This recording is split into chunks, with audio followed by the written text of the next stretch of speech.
Bom dia, gente. Bem-vindas ao segundo dia da Casa MND, esse espaço lotado, cheio de amor, cheio de pessoas maravilhosas que têm o objetivo comum, que é prezar pelo bem viver e a reparação de mulheres negras. Para mim é motivo de muita felicidade estar aqui apresentando essa mesa que compõe um capítulo tão importante na história do movimento de Mulheres Negras Decidem. Eu acredito que essas mesas todas, de alguma forma, se conectam e trazem a gente a conseguir ouvir diferentes perspectivas que partem de diferentes lugares, mas tem um lugar comum, que é o fato de sermos todas mulheres negras. Antes de passar para as nossas convidadas, nós temos uma surpresa muito especial, que é um recado de uma grande estrategista política do nosso tempo. Ela é responsável por engajar politicamente parte significativa da população, especialmente a população negra estadunidense. A nossa querida Tainá Pereira vai fazer a tradução, que é a nossa internacionalista. E a televisão está aqui só para passar esse recado e depois a gente movimenta para vocês conseguirem assistir a mesa com todo cuidado, tá bom? Obrigada. I am so delighted to address you today, and so sad I can't be with you. But we are here today because we believe in the fight for democracy. Whether it's America, Brazil, or nations around the world, we know what it means to not only have democracy, but watch it slip away. In the United States, we are in the midst of watching the rise of authoritarianism, and we know what we're looking at. But more importantly, we know who to look to understand how to fight back. Because Brazil faced a similar crisis, and you not only thrived, you exceeded expectation. But we all know what it looks like. There are 10 steps to authoritarianism and autocracy. It starts with winning an election, usually the last free and fair one, if the authoritarians have anything to say about it. Step 2, we see the expansion of executive power. We see the person who is elected to lead the people decide to only lead for themselves and their cohorts, their colleagues, and their comrades.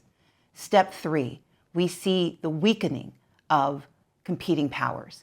The executive is expanding his or her power, and it's usually a him, expanding his power so dramatically that there is nothing left for anyone else. And so he must go after the judiciary and make it inert, make certain the judiciary can't fight back. He'll go after the Congress to make certain that the legislature does not speak for the people.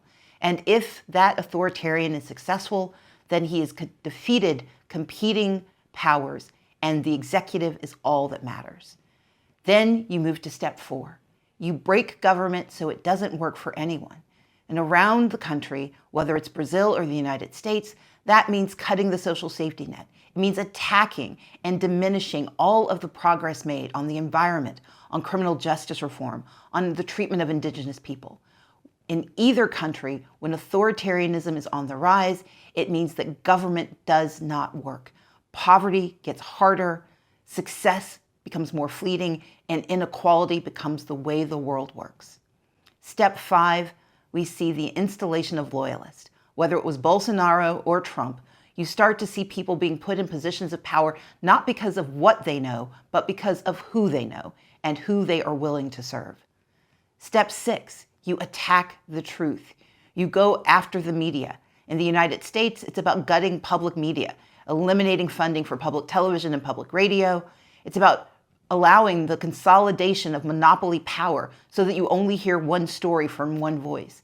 It's also the rise of propaganda and the attack on folks like comedians and commentators, anyone willing to tell the truth. We watched this happen in Brazil, and we're watching it happen in real time in the United States. When you can attack the truth, then people stop believing anything, and the reality they know is the reality of the authoritarian. Then step 7.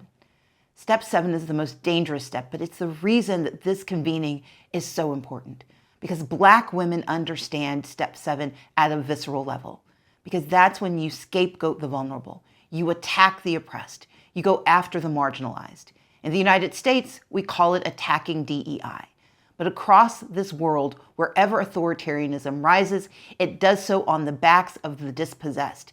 It does so by diminishing the humanity of anyone it doesn't respect. And worse, it blames those communities for the failures of government, for the failures of authoritarianism. Step 8, they attack civil society. And so many of you are gathered here because you understand the value of the philanthropies that invest, of the organizations that endure, of the universities that teach, and the lawyers that fight. And authoritarians cannot stand it, so they do their best to break it. Step 9, the normalization of violence. When state violence becomes the law of the land, when you have the military occupying American cities, when the president of Brazil sends out law enforcement, sends out the military to quell protest, that is when democracy is near its end. And finally, you get to step 10. That is when you end democracy forever. That's when elections no longer matter. It's when the rising power of authoritarianism decides that it will not be dispossessed, it will not be displaced, and it will not recede. In the United States, we saw them attempt this in 2020 as a forerunner to what we are facing today. But what Brazil taught us in 2021 was that you were unwilling to follow the path of America, and you elected new leadership. You did the work of making certain that democracy can endure. The United States faces the same challenge, the same choice, the same chance to prove who we are, despite redistricting that is trying to stack the deck in Congress, despite a judiciary that's refusing to do its job, despite an administration that is following the path of so many of America's states and suppressing the right to vote. But we know that we can fight back at step 10, because if there are 10 steps to authoritarianism, there are 10 steps to freedom and power. And we just watched those steps being taken all across the country. You all saw those steps taken in your country, not only by the election of a new president, but by a judiciary that stood its ground and held the leadership accountable. In the United States, we're just starting. We had elections, including the election in New York City that elected a Democratic Socialist, not paying attention to the label, but lifting up the values of affordability, of humanity, of identity. And if we can do it here, we can do it across the country. And that's why we're gathered. That's why you are there, and that is why we are connected. Because together, Black women, Brazilian, American, and across the diaspora, we can fight for a better world by defending democracy, believing in better, and demanding the world that we deserve. So thank you for the work you're going to do to make it so. Agora sim. Vamos dar início a essa mesa que, para mim, é muito especial, tem um tom muito afetivo. Eu sou Stephanie Ramos, estou como guardiã de comunidades do movimento Mulheres Negras Decidem, que é esse movimento que foi um divisor de águas na minha vida. Existe uma Stephanie antes, como a gente chama carinhosamente. Eu vou chamar as nossas convidadas e a gente dá início ao nosso lançamento MND International. Só um momentinho, porque o currículo delas é muito grande, sabe? Então, eu não consigo falar de cabeça. A primeira delas é a Anice Lawson, que é graduada em Ciências Sociais pela Universidade Federal do Rio de Janeiro, mestre em Ciência Política e doutoranda pela École des Hautes Études em Ciências Sociales, na França. Pesquisa a mobilização das línguas nacionais no contexto eleitoral no Benin e no Togo. A Anice é nossa articuladora internacional do Benin. Chamo também Angélica Sanches, que é historiadora e economista, focada nos estudos da cultura visual, história colonial e história das artes e das culturas do século XVIII e XIX. Angélica é nossa articuladora internacional da Colômbia.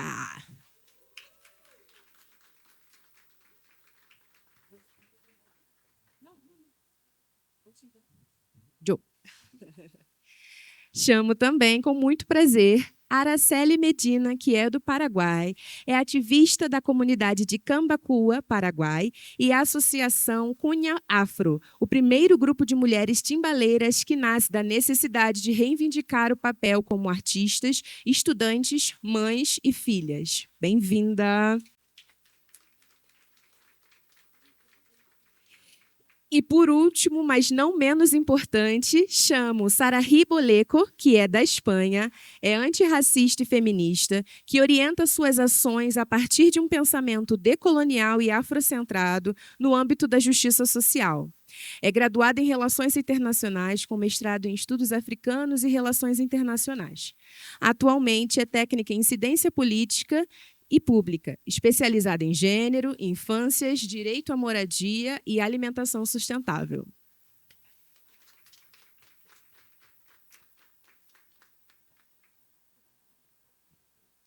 Bom, vocês estão conseguindo me ouvir bem? Só para entender? Sim, né? Como eu já falei, para mim é um motivo de muita felicidade estar compondo essa mesa para esse lançamento. Eu acredito que essas mesas, todas as mesas, assim como ontem e hoje também, elas se conectam de uma forma muito bonita.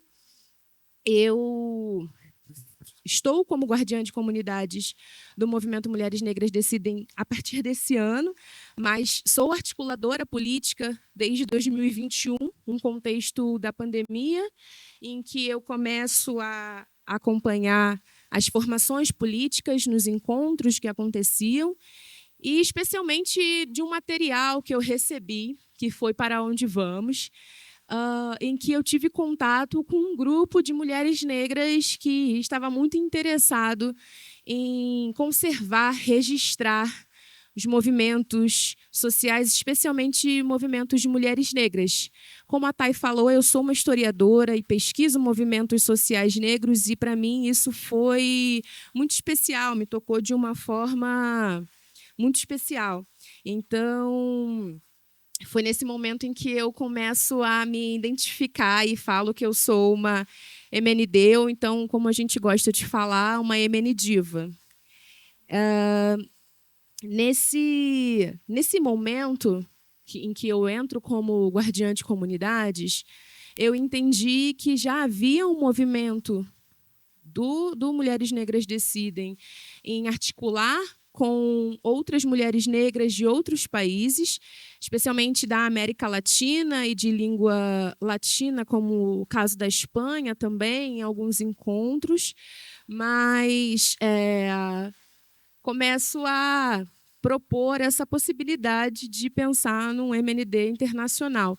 Como eu sou muito bem coordenada pela Fabiana Pinto, que é uma articuladora absurda, pela Tainá, que é a nossa pretinha do BRICS, e a Adri, que tem uma intenção muito forte com a comunicação para manter essas articuladoras engajadas, elas, enfim, se interessaram na ideia, e hoje a gente pode falar que já temos uma primeira geração de articuladoras internacionais. E aí, eu vou começar essa nossa conversa passando a palavra para a Angélica e perguntando para você, que é uma colombiana e que a Colômbia é reconhecidamente um país que tem um movimento de mulheres negras muito forte. Hoje a gente tem a vice-presidência Francia Marques, que foi a primeira vice-presidente negra na Colômbia, e um dos primeiros casos de mulheres negras que chegaram nesse lugar. Infelizmente, a todo momento, a França sofre diversas tentativas de mancharem a imagem dela, de diminuírem a imagem dela. E aí eu queria te ouvir as suas impressões, as suas percepções sobre não só o ativismo de mulheres afrocolombianas, mas também as alegrias e os desafios que vocês enfrentam nesse caminho. Vou passar a palavra para você. Muitas gracias. Muito obrigada. Bom, eu vou a, sim, pero voy a hablar español despacio, porque cuando hablo portugués mezclo todo y finalmente no hablo ni una cosa ni la otra. Entonces, ¿está bien si hablo español? ¿Sí? ¿Más pegado? Muchísimas gracias. Muchísimas gracias por la invitación, por hacer parte de este grupo. A Stephanie, no solamente por la invitación a pelo convite para este painel em especial, mais pela parceria, pelo companheirismo e por também, digamos, acreditar em mim para vincular como articuladora do MND. Eu estou muito feliz de estar aqui hoje, de ver tantas pessoas, tantas mulheres, tão políticas.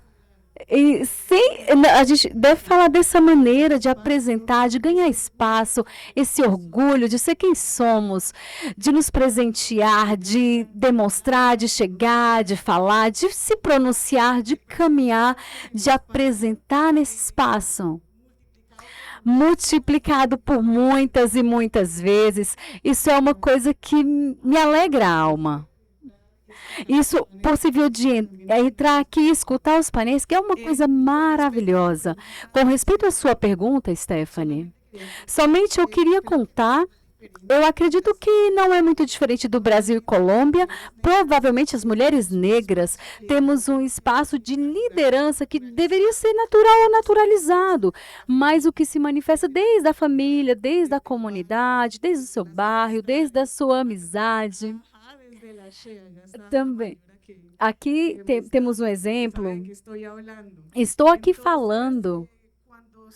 Então, quando eu estou falando como se trata de movimentos, movimento afro, e no lugar que ocupa as mulheres afro dentro desse movimento, em geral, é bastante representativo. Agora, temos que ser a cara do movimento. E é uma outra coisa que faz parte também da discussão que nós temos no nosso país, de quando se reconhece o nosso lugar nos movimentos e podemos falar abertamente como os que organizamos e fazemos possível que o evento seja um movimento. Agora, quando temos, como também já foi falado, a participação política com os movimentos decidem, que a forma, a mudança de formar essa parte dessa mudança é através da participação política. E temos várias situações. Uma é, digamos, relativa à solidão, que tem as mulheres negras que fazem parte dos movimentos e que começam a fazer parte da classe política, com a incidência, começam a ocupar cargos públicos em ministérios, ou no Senado, ou no Congresso, como representantes. Também não somente vem de experiências únicas. Dois, porque, infelizmente, eu sinto que nem todos os movimentos se ajustam a essa transição. Passamos de um espaço para o outro, não vai estar tão presente, é um desafio diferente. Então, esse acompanhamento começa a ser se converte um pouco numa reclamação, até mesmo desse movimento. E dois, as múltiplas violências que enfrentam as mulheres negras quando estão nessas posições. Como eu já mencionei, no caso da França, é um caso muito paradigmático a respeito dessa violência. Então, a gente tem somente os meios da comunicação, os ataques, em comparação com tudo o que acontece, que também a gente não tem acesso, não vê. No governo atual, esse primeiro de esquerda que tem em Colômbia, tem uma participação um pouco maior das nossas companheiras, nossas amigas, e digamos também, infelizmente, a experiência da violência. E para a França, e para muitas delas, o desgaste que tem nessas posições. Não somente o desgaste física, mas pela quantidade de trabalho, essas violências que sofrem, é uma coisa impressionante. Estamos falando de uma mesa, e quais serão as estratégias para acompanhar as companheiras, para cuidar, mas porque, todavia, não temos muito bem articulados essa parte. Então, como vamos acompanhar e como vamos ficar à parte? Eu não sei se eu respondi a sua pergunta. Respondi? Ok, perfeito. E o movimento para essa Marcha das Mulheres, as diferentes iniciativas do movimento de mulheres negras do país, isso é um comunicado que vai ser lançado amanhã, nos painéis, e amanhã a gente espera postar nessa página oficial de Mulheres Negras, para que vocês tenham acesso ao que nós estamos fazendo, nós estamos pronunciando com a nossa presença aqui. Mas o mais importante é crer que essa articulação e esse movimento para nos conectar mais adiante e para que seja uma maneira de maneira duradoura para compartilhar estratégias e fortalecer essas ideias e para através dessa rede fortalecer o movimento e o intercâmbio para que isso seja realidade. Colômbia, Paraguai, Equador, México, que possamos vivenciar o que estão passando as outras e conhecer como vamos fazer. Não sabemos, mas a ideia é o fortalecimento dessa cúpula. Perfecto, mi hermana. Muchas gracias. Acho que, historicamente, a colonização na América Latina trabalhou arduamente para invisibilizar e silenciar as experiências de pessoas negras, especialmente de mulheres negras. A proposta era explicitamente o branqueamento da população e, infelizmente, a gente não pode dizer que isso foi um processo que se manteve no passado. Ele, infelizmente, ainda tem os seus efeitos, a gente ainda sofre com os efeitos do machismo e do racismo. E aí eu queria passar a palavra agora para a Bárbara, que vem de um contexto do Paraguai, que eu acredito que a Colômbia, casos como a Colômbia, talvez até o Panamá, o México, a gente ainda acessa um pouco mais, tenha uma proximidade um pouco maior quando a gente fala das experiências de mulheres negras, especificamente, mas no Paraguai, infelizmente, são poucas as notícias e as conexões entre esse país e o Brasil. Eu queria te ouvir também sobre as suas percepções sobre os movimentos sociais de mulheres negras, os desafios e o que você quer deixar para a gente aqui. Bom dia. Baixapá, em guarani é como está. Em Guarani é como está. Sou Araceli Medina. Eu sou a Araceli Medina. Joven que Eu sou uma jovem que tem muitos sonhos e desafios, mas ao estar aqui compartilhando com vocês, tiene mucho eu fico muito feliz, muito alegre con mucha retribución de e eu parte. tenho muita retribuição pela parte de vocês e muitas vivências. Estoy muy contenta. Eu estou muito feliz porque as mulheres negras decidiram ir na minha comunidade há 2 anos atrás e realmente falar de afrodescendentes paraguaios é muito raro porque acham que no Paraguai não existem pessoas negras, né? Nosotros para Então, para falar num contexto, nós chegamos no ano de 2020 com o exílio do general Artigas, que trouxe com ele libertad, pessoas libertas no Paraguai. nosotros tenemos parte de Então, nós temos parte do Uruguai também, um pouco da cultura afro-uruguaia. E a gente se instalou em Fernando Namora, que fica a 30 metros de Assunção, da capital. E desde então a gente vem conservando nossa cultura mediante a arte, porque temos muitos artistas. Através da arte, mobilizamos todas as nossas lutas. Há mais de 200 anos tem pessoas afrodescendentes no Paraguai e mais de 50% do Paraguai já vivenciaram que tinha pessoas racionalizadas, por mais que o Estado não aceite pessoas negras, porque estão em constante que querem branquear as comunidades, mas somos 3 comunidades que se reconhecem como afrodescendentes, estamos articulando essas 3 comunidades e eu venho do primeiro grupo de mulheres que foi organizado. Então aí fazemos participação de outras mulheres. Fizemos o primeiro encontro de mulheres afro-paraguaias a nível nacional e mais de 150 mulheres estão aí falando todas as suas injustiças e criando redes. Isso foi muito bonito de ver outras mulheres de outros lugares do Paraguai que se identificaram com a gente e com as nossas lutas. Então, a gente falou que estamos fazendo um bom trabalho, estamos avançando, progredindo.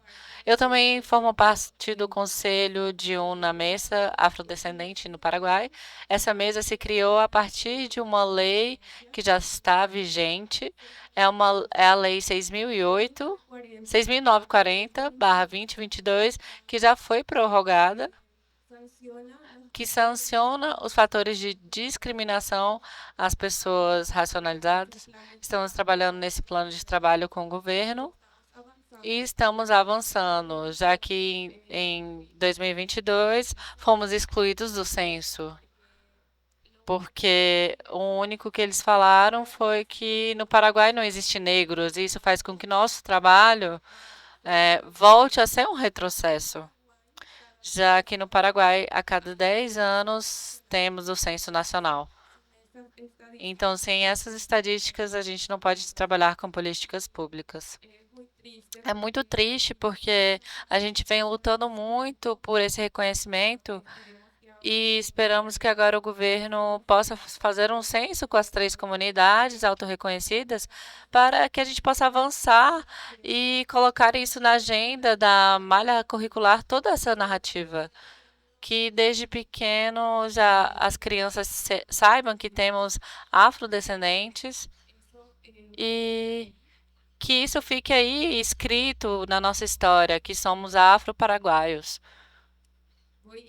Bom, vou falando e conversando sobre tudo que vocês queiram saber, perguntar. Estou aberta para que possam vir me perguntar e muito obrigada.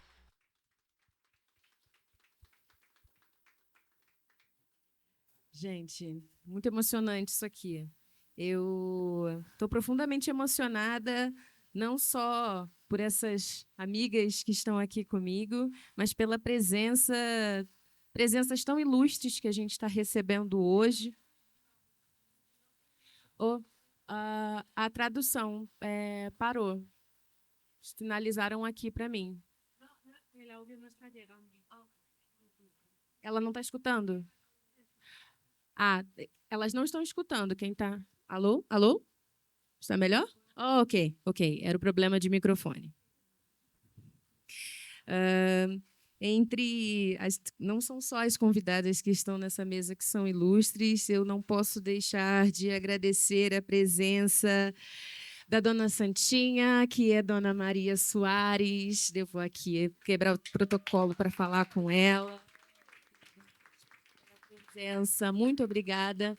Dona Maria, para quem não conhece, o que eu acho difícil, é uma senhora que é ativista do movimento de mulheres negras e do movimento negro, participa de todos os atos e é muito corajosa, está sempre lá. E eu fico muito feliz em ter uma referência tão bonita aqui me assistindo. Eu fico até um pouco nervosa, a responsabilidade é muito grande. Muito obrigada, Dona Maria. Uma salva de palmas para ela. A senhora quer falar alguma coisa? Quer falar alguma coisa? Ou deixa para depois? Eu prefiro ouvir essas pessoas maravilhosas, porque a gente morre aprendendo. Maravilhosa. Obrigada. Maravilhosa. Eita. É o poder, gente. É isso, dessas palavras.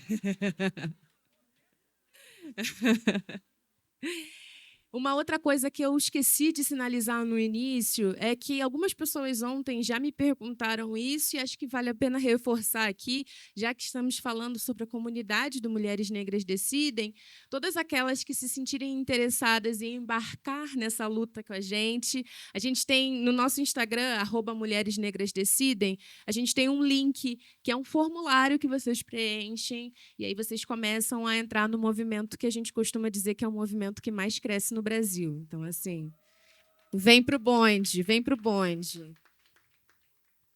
Eu passo a palavra agora para a Sarahi.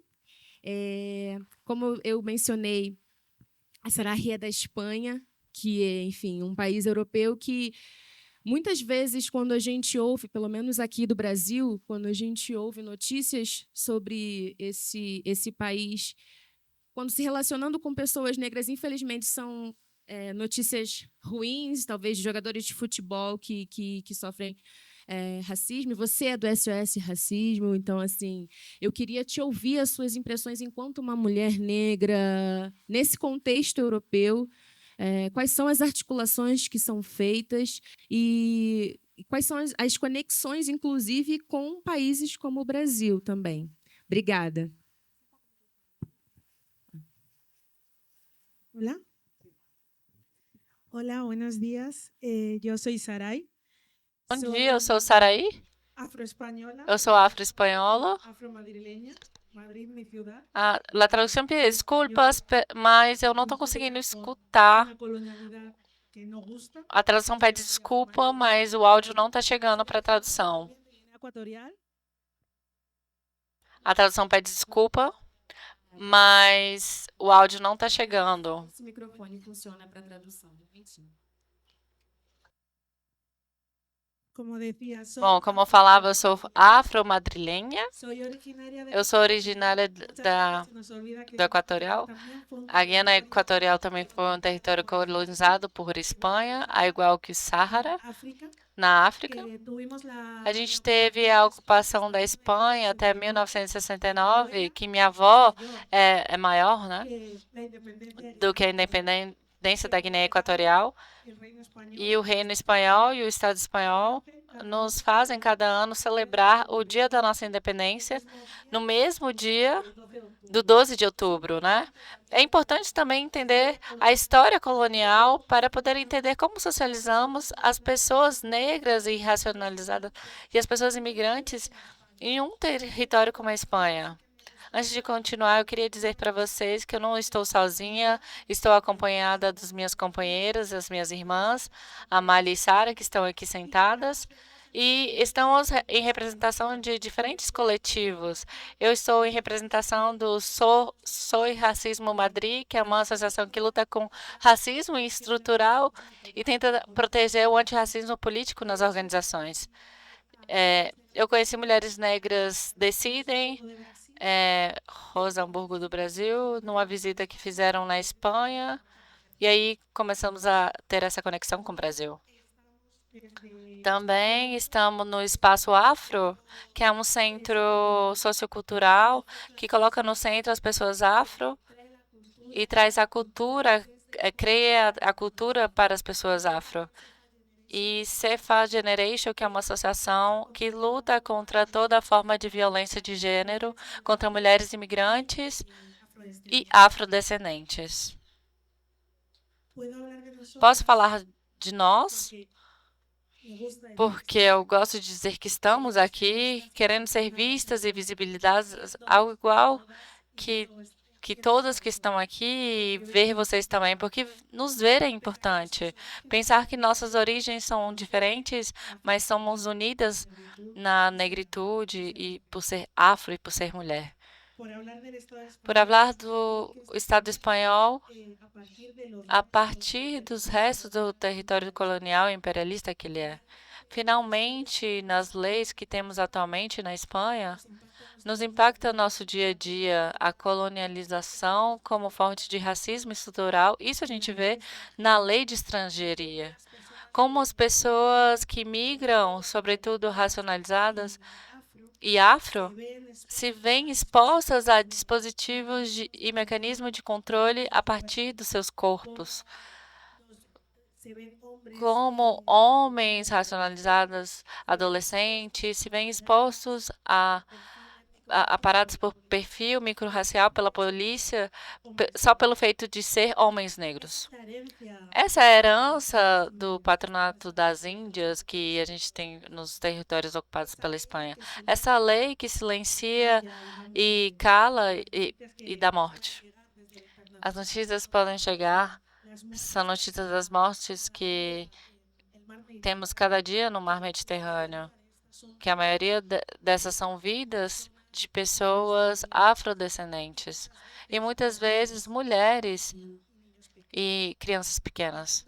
Falando disto e escrevendo sobre isso, eu lembrei que 12 de setembro a gente celebrava a vida de Lucrécia Pérez, uma companheira dominicana, negra, numa situação que estava sem papéis, sem teto, que foi assassinada em 1992 por um guarda civil e 3 menores neonazis fascistas. Esse foi o primeiro assassinato reconhecido por racismo. Não será nem o primeiro nem o último, todos sabemos. Atualmente estamos vivendo como todo o planeta está submergido ao movimento racionário da extrema-direita. A Espanha, isso se manifesta a partir da exclusão dos nossos corpos. As mulheres estrangeiras representam ao menos de 50% dos feminicídios que temos na Espanha por violência de gênero, quando só representam, em realidade, os 7% das pessoas que temos na Espanha. Essas mortes estão sobre-representadas, não estão protegidas. E sem contar com aquelas que estão nacionalizadas, que têm a nacionalidade espanhola, que não somos reconhecidas. Eu, para a Espanha, simplesmente, em um documento, sou espanhola, mas eles esquecem que eu também sou negra e afro. E também sofro de racismo. Não temos um censo igual ao Paraguai. Temos uma infraestatística da nossa realidade, porque a Espanha não interessa recolher que a gente sofre racismo. Levamos um tempo dos movimentos sociais antirracistas que estamos registrando essas estatísticas, para que sejam vistas nossas realidades, para que tenhamos um papel que reconheça nosso papel estrutural.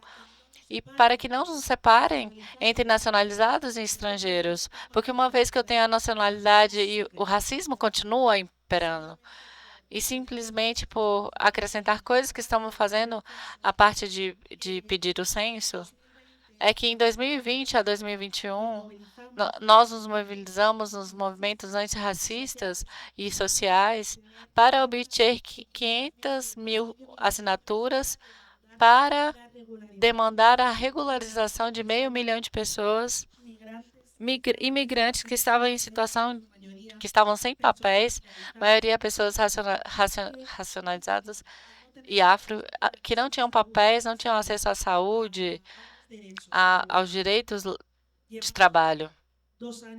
Levamos 2 anos esperando que o Estado espanhol nos reconheça. Esse recolhimento de assinaturas foi feito em instituições onde a gente pedia de maneira popular que fizessem uma regularização da pessoa racializada.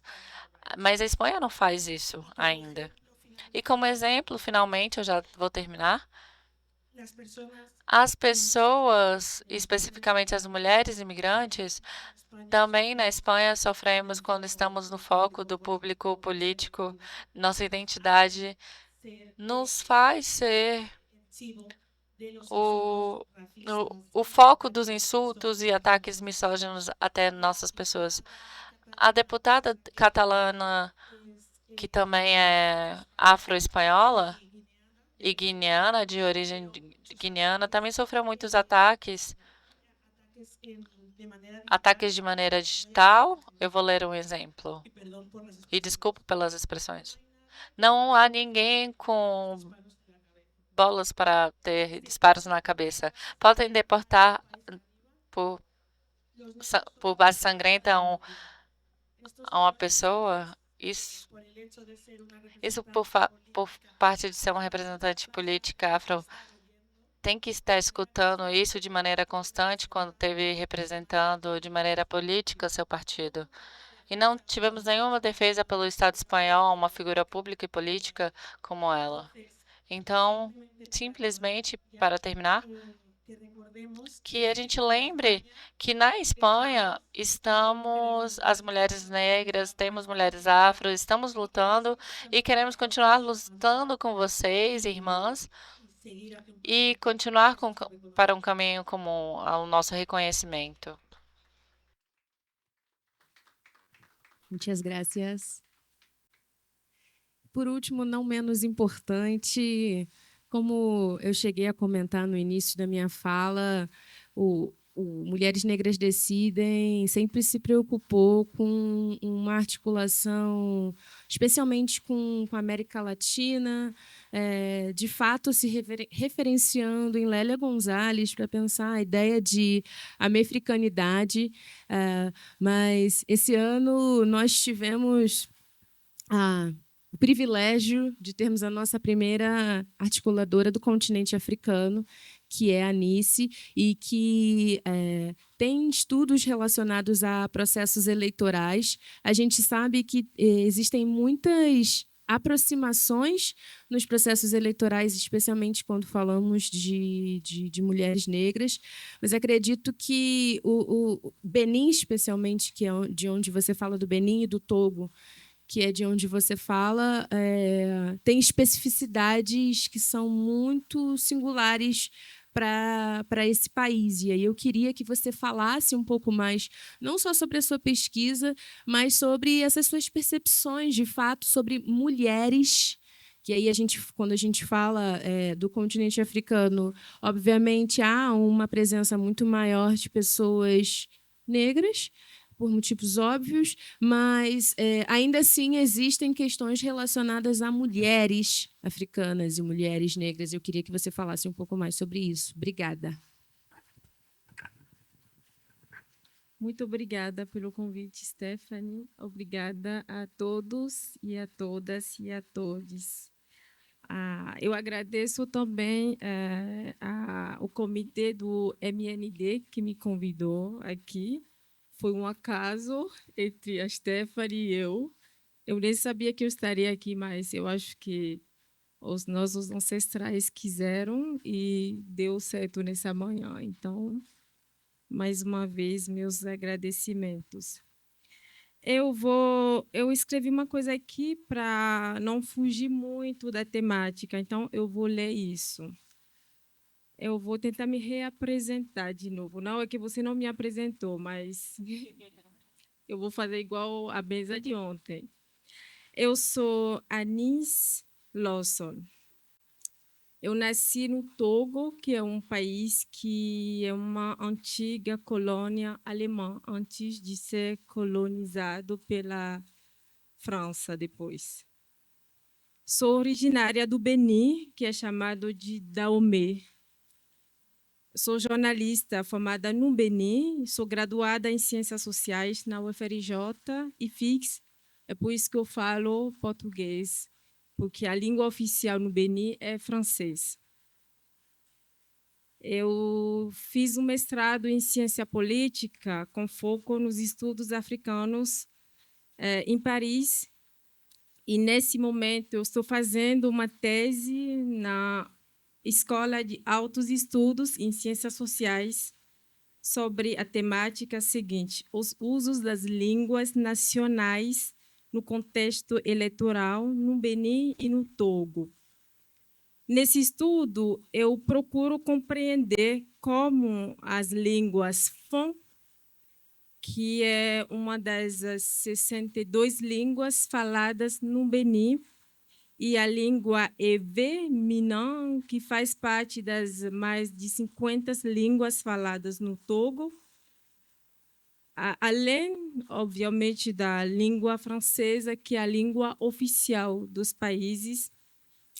Então, como que essas línguas codificam e transmitem à grande maioria da população o discurso eleitoral durante as campanhas legislativas de 2023 para 2026.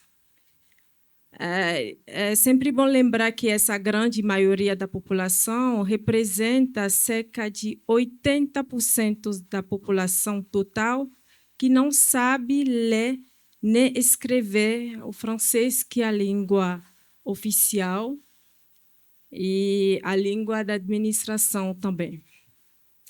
Então, eu vou responder à pergunta da Stephanie. Na história política do Benin, então, a participação das mulheres sempre foi reduzida, se não quase inexistente. Isso se deve ao patriarcado, que influencia significativamente os mecanismos da vida social. Na história desse país, de onde eu sou, por exemplo, apesar desse contexto muito breve que eu acabei de falar, tem algumas mulheres. Vocês estão me ouvindo? Ok. Tem algumas mulheres que foram pioneiras nas questões de feminismo. No contexto político, eu posso falar com toda a minha admiração da advogada Marie-Élise Bedeau.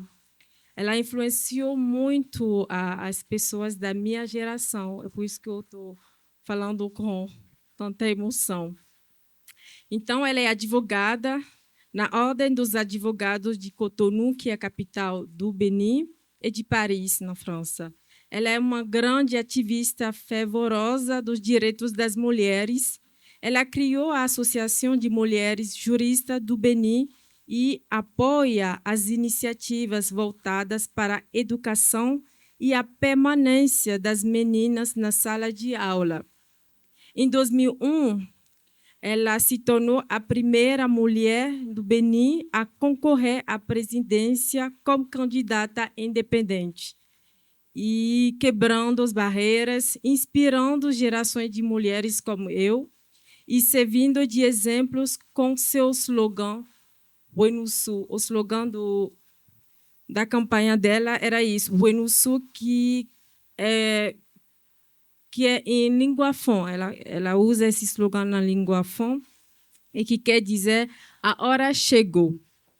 Ela se candidatou novamente em 2006 e 2011 também, mas ela nunca foi eleita. Eu lembro muito bem as campanhas dela em 2020, 2001 e 2006 e 2011. Até as próprias mulheres falavam para que ela está se candidatando. Ela nunca será eleita. A gente não está pronta para eleger uma mulher como presidenta da República do Benin. Eu lembro muito bem disso. E, no entanto, ela ocupou o cargo de ministra do Comércio em 2003 e, posteriormente, o cargo de ministra de Justiça, da Legislação e de Direitos Humanos. Isso foi em 2012 até 2013. Esses cargos permitiram a ela demonstrar suas competências e seu ativismo. Ela se autodenomina uma feminista africana assumida. E ela fala com muito orgulho disso. Ela falava isso em um período em que esse tema de ser feminista é muito marginalizado no Benin por causa do sistema patriarcal muito dominante. Uma outra mulher que marcou muito a minha carreira, de que eu vou falar, é Rosine Vieira Soglo. Ela faz parte das famílias dos Agudá, aquelas pessoas escravizadas que voltaram para o Benin. Então, ela foi uma ex-primeira-dama e deputada de 99 até 2019. Ela criou um partido político que se chama La Renaissance, a Renascença, Renascimento. E isso foi em 1992, antes de se juntar a outros partidos políticos com quem compartilhava as mesmas ideias. Ela faleceu em julho de 2021. Esse dia foi muito triste para mim, porque era uma mulher com quem eu me identificava. Ela era muito brava. Eu lembro os momentos em que ela foi deputada. As pessoas tratavam ela de louca, porque ela queria falar. Ela também, a opinião dela contava. Então, ela precisava falar. E às vezes, não davam palavra a ela no plenário. Aí ela levantava, gritava, fazia todas as cenas para falar, porque era importante dela falar.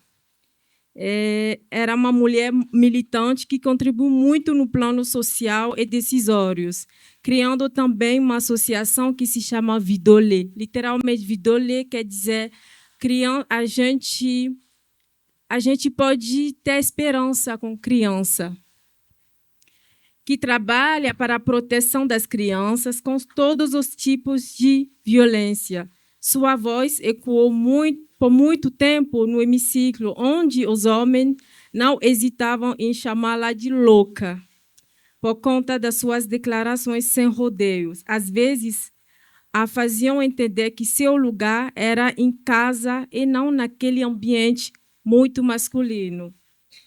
Uma outra mulher sobre a qual quero falar é a atual vice-presidente da República. É a primeira vez que está tendo esse cargo no Benin, e ela ocupou esse cargo porque ela foi nomeada. Ela era deputada, ela é filósofa e é professora também das escolas.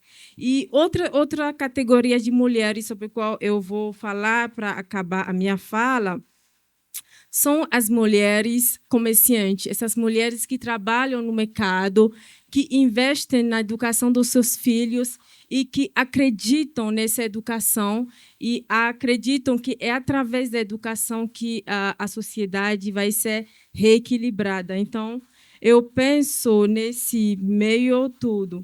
Embora tenham um baixo nível de escolaridade ou não tenham frequentado as escolas, elas nem sabem nem ler, nem escrever, mas dão um valor muito importante à educação. Às vezes, elas se envolvem também na política e são eleitas como deputadas.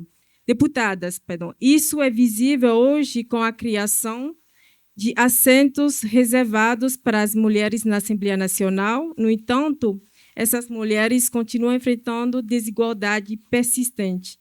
Por exemplo, devido ao idioma francês, elas não podem falar nas sessões plenárias.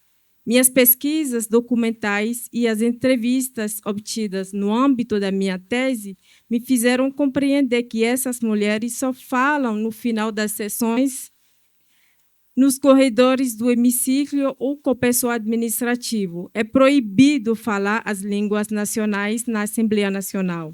No entanto, no campo eleitoral, essa é a categoria social mais importante que mobiliza o maior eleitorado para seu partido político.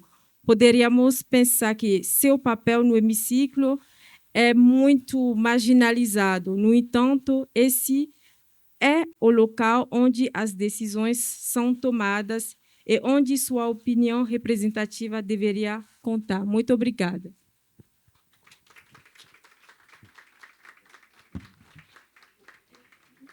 Gente, muito emocionante estarmos aqui nesse momento de confluência, nesse momento de compartilhar as nossas experiências.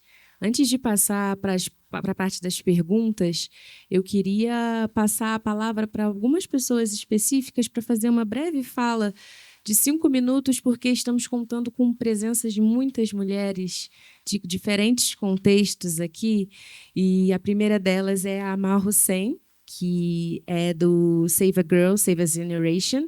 E aí, se você puder fazer uma fala de 5 minutinhos para saudar a gente aqui e a gente te conhecer melhor, porque essa marcha é global, né, gente? Olá a todas, muchísimas gracias por Muito obrigada por espaço, muito obrigada pelo convite. Em especial também muito obrigada, Rosa, por nos convidar para cá.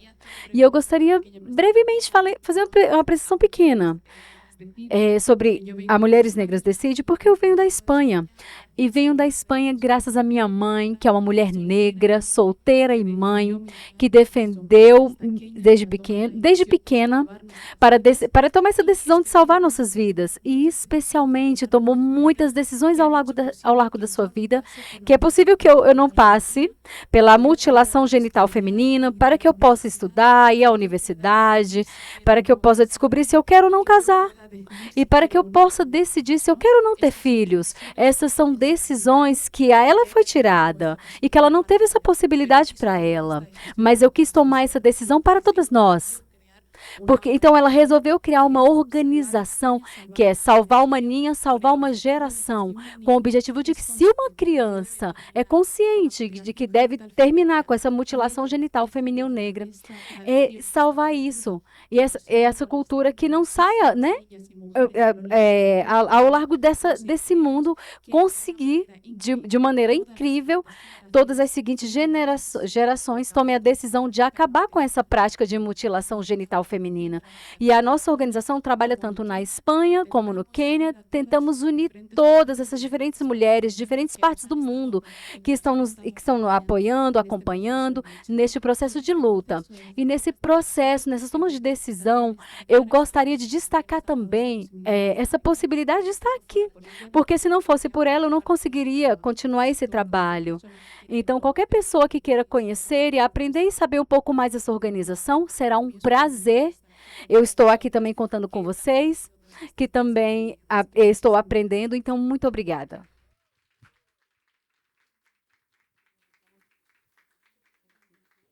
Eu passo a palavra agora para a Sara Boreihi, que está aqui também, e é da Associação Consciência Afro, para falar com vocês. Olá, buenos días. Bom dia, eu sou Zara. Igual que as companheiras falaram, eu me considero afro-madrilenha, as minhas origens são de Marrocos. Eu queria simplesmente falar um pouco sobre a organização, que é Consciência Afro. Somos sociocultural em Madrid, e o que tratamos de fazer sobre tudo isso é representar a população de imigrantes, porque é muito difícil conseguir esses espaços no continente europeu e o contexto espanhol, ademais. Então, toda essa programação é gente afro e tentamos sempre ter em conta a questão de gênero que tem sobre mulheres, e o nosso movimento maior é uma vez ao ano, um festival que fazemos de uma vez ao ano. O ano passado tivemos 10.000 pessoas. E o próximo ano, em 2026, se tiverem a oportunidade de vir a Madrid, será o nosso 10º aniversário e seria muito bom seguir com vocês lá.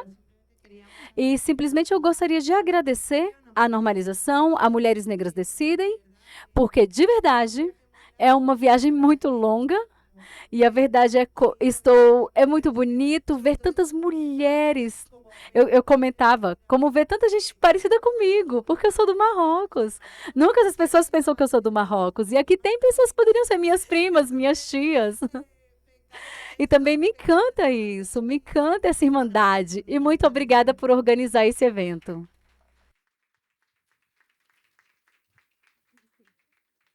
É isso, mas somos primas, somos de fato. Passo a palavra agora para a Márcia Santa Cruz, está aí? Ela é do Americanas Lab. Enquanto ela está chegando, importa dizer que a marcha, quando a gente fala que a marcha é global, é porque estão vindo muitas caravanas, muitos grupos, comitivas de outros países, especialmente na Colômbia, né, que veio uma comitiva muito grande, e amanhã vai ser lindo, gente. Eu vou passar aqui a palavra para a Márcia para falar um pouco mais sobre o Americanas Lab. Um saludo ancestral para todos. Uma saudação ancestral para todos e todas. Agradecido por estar aqui nas Mulheres Negras Decidem, por ampliar, por me dar esse microfone. Sou Márcia Santa Cruz de Colômbia. Estamos liderando nessa parte de mudanças radicais, vanguardista. A África é o primeiro laboratório de e para mulheres afrodescendentes da América Latina e do Caribe. Nos cansamos de que a política seja um lugar inseguro e violento para nós. Entendemos que não é somente chegar, mas que devemos também chegar às condições estruturais dessa política para estar ali. Me permite transformar. E essa parte de olhar para nossos povos. E a África tem nesse sentido, que se pensou gerar mecanismos, ferramentas, formas, normativas, para que os seus processos da política e do político sejam realmente transformacionais, que gerem mudanças culturais e que gerem narrativas que vinculem nossa historicidade, nossa trajetória e nossa corporidade como território extenso, que reivindica nossas lutas, nossas memórias e nossa presença nesta América Latina como Leila Gonçalo. Aqui eu espero, e vocês na África. Muitas gracias. Chamo agora a Mabel, do Afrochingonas, do México.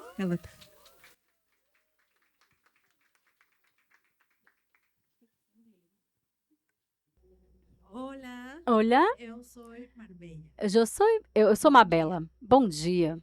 Hago parte Eu faço parte da coletiva Afrotingonas do México. México é um país com uma invisibilização da história muito forte.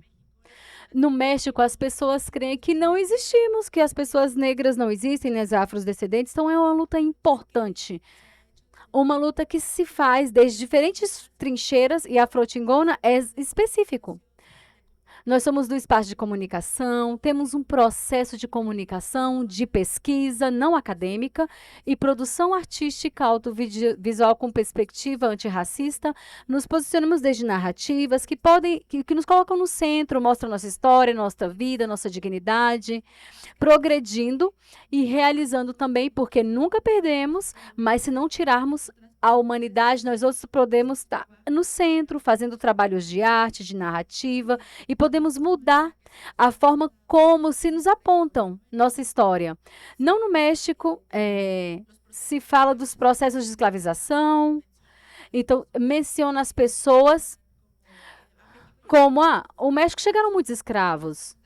E nós não estamos de acordo com isso. Chegaram pessoas que foram escravizadas, mas não eram escravos. Isso é uma categoria imposta e trabalhamos desde essas narrativas para romper isso que nos falaram. Por que falar que somos o que éramos escravos e pensar que intrinsecamente que nascemos com essa qualidade? Isso foi algo imposto. Na Afrotingona, desde a arte, desde a postal, que fazemos desde a Afrotingona, nós cremos que a potência da arte como essa parte de transformação e também política, e através da colagem, do podcast, teremos um podcast também, que depois eu passo o QR Code para que vocês entrem na nossa página e vejam o nosso podcast. E para nos apoiar, necessitamos que o México tenha essa visibilidade nesse trabalho que estamos fazendo. Nós estamos muito contentes e gratas de estar aqui, cheias de energia, de mulheres negras, que eu vejo também. Eu estava escutando como que a gente podiam ser minhas tias também. acá y yo E eu me sinto, e eu comparto com as minhas companheiras, en un espacio que nós estamos em um espaço no que nós pertencemos, e que o nosso projeto siga, e que vocês nos apoiem para divulgar, e que compartam o nosso conteúdo. São bem-vindas as críticas também, as colaborações também, e que ficamos também muito contentes de deixar aqui uma semente. Por último, eu queria compartilhar o tema de Afroticonas, que somos sementes e juntas formamos um campo florido. Eu espero que na próxima marcha e na próxima Casa MND a gente tenha as afroasiáticas também, porque é só o que está faltando. Já temos do continente africano, da América Latina. Eu passo a palavra agora para Margarita Castilho, que é da Rede Binacional por la Justiça Racial em Haití e República Dominicana. Margarita.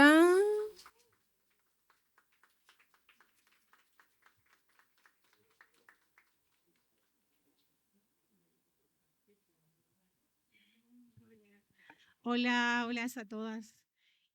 Tudo bem? É Gracias por darnos um prazer esta estar oportunidad. aqui e obrigado pela oportunidade, pelo espaço.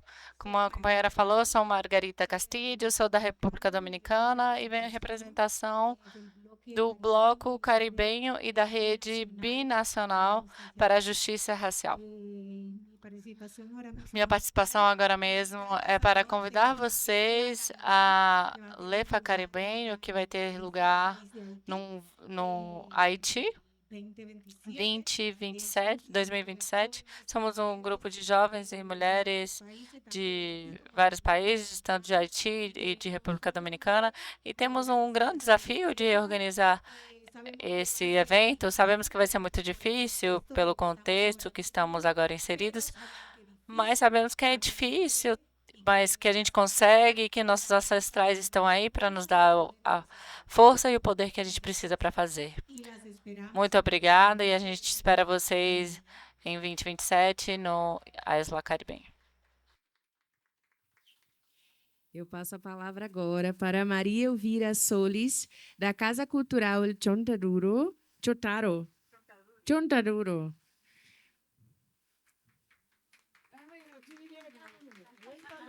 Ay, sabroso.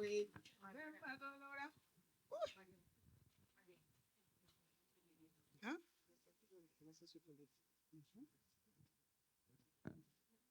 Ok. Muy buenos días.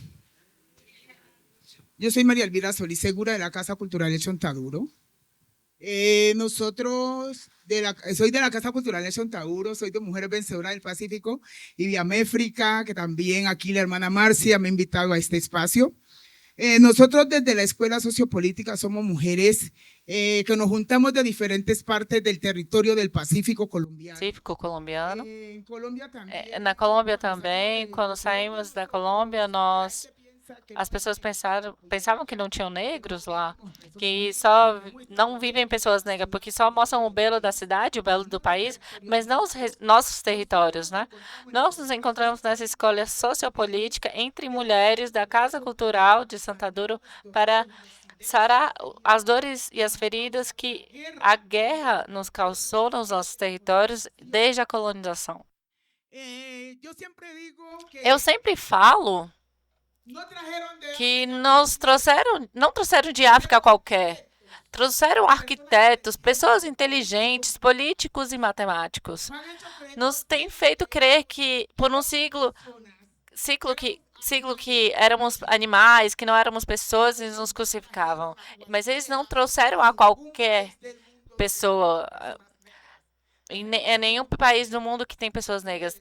Trouxeram pessoas inteligentes, intelectuais. Por isso, agora, nós nos encontramos aqui nesse espaço, construindo com nossa herança ancestral que nos deixaram os nossos antepassados, nessa luta que eles fizeram.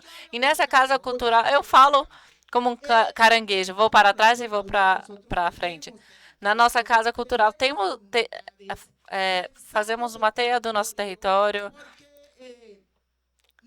porque nós também temos que lutar igual que lutam todas as mulheres negras do mundo, porque não nos reconhecem.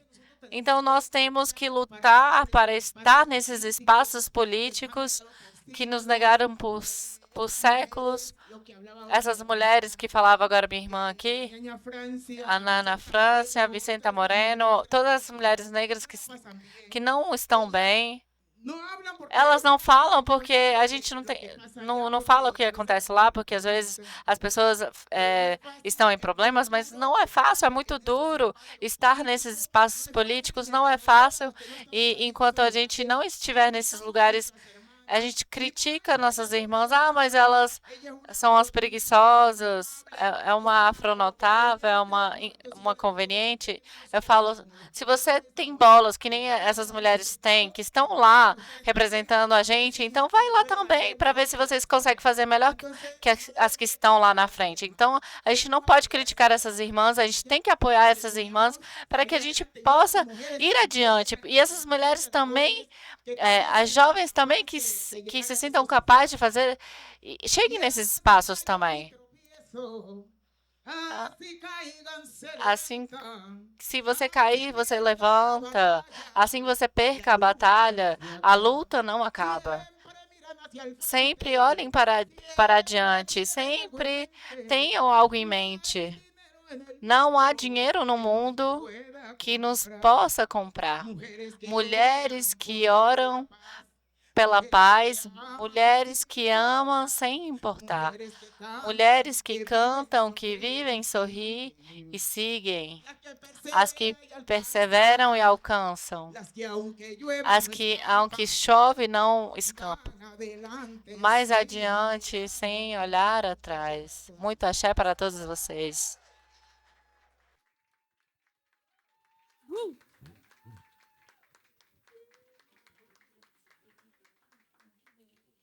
Gente, acho que não havia melhor forma da gente fechar esse primeiro ciclo.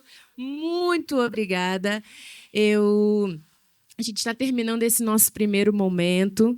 Acho que nesse nosso momento do almoço vai ser também um espaço para a gente trocar contatos, redes sociais, porque é muito importante a gente manter essa nossa conexão internacional. Nós sabemos que não conseguimos nada sozinhas e quanto mais ampla for a nossa conexão, mais rápido a gente consegue consolidar os nossos objetivos. Eu quero lembrar que depois do almoço a gente vai ter uma mesa que é às 15 horas, que é uma grande mesa também, porque são mulheres negras na política institucional, então a gente vai contar com Aniele Franco, Erika Hilton, Benedita da Silva, Áurea Carolina, entre outras. Mantenham-se aqui, a gente vai ter almoço, a gente vai ter coffee break, a gente está marchando e a gente não vai parar. Bom dia, gente. Vamos com tudo.